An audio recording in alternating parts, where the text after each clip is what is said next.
welcome to Inside Clips for Tuesday, July 7th, presented by Royal Purple. I'm Lorette Nickel. The Candyman himself, Peter Vincek, has emerged from quarantine with the dumbest drift project shakedown on his YouTube channel. And this amazingly enthusiastic man, who, really, he is a cartoon character brought to life, is drifting a Renault Twingo. Peter had a tremendous time after he took the ABS out. Drift mode engaged. Big drift news for JTP as he's moved to Feel Suspension. The founder of Feel, Odi Bakchis, has sponsored his buddy after Justin decided to build a new car, and what better way to get deep into the suspension game but by having Odi right by his side. JTP said, "I really like Odi's suspension setup, and the support Odi has to offer was also a determining factor for the switch. He's local and will be able to help in making any adjustments that we need."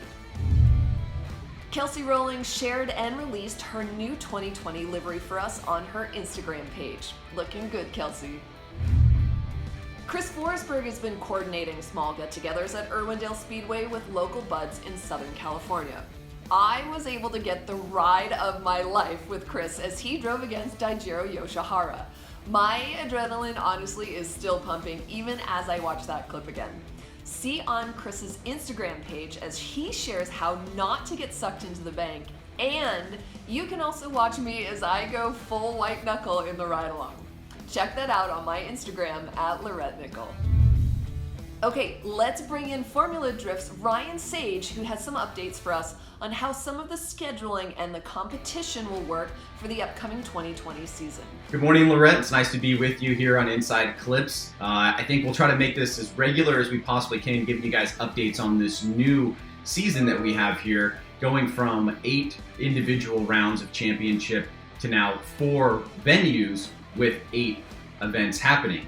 So we released a couple weeks ago the new schedule, which kicks off in St. Louis in September, and I thought it might be a good idea to give you a little insight on how the format's going to work. So our events are now Friday, Saturday, and Sunday. The Pro 2 Championship will take place on Friday, Pro Round 1 will take place on Saturday, and Pro Round 2 will take place on Sunday. We've also eliminated qualifying and will go to a seeding style competition, meaning that for Pro 2, it will be a top 32 competition, so no drivers will be left out. They'll all be doing head-to-head matchups. And for Pro, they will be seeded in basically random order at the beginning of the year by the number 1 driver in the series, which is James Dean. So James Dean will basically pick a number between 2 and 15 out of a hat or out of a bag, and whatever number he picks, that will seed the remainder of the bracket. So for example, if he picks number 5, then Osbo would be number 6, and we would fill the bracket until we get back to the top 32 drivers. And that same process will be done for Pro 2 as well. And what that's intended to do is to give the first round of competition a similar look and feel to how the seeding was done at the end of the year, but with a little bit of randomness in there.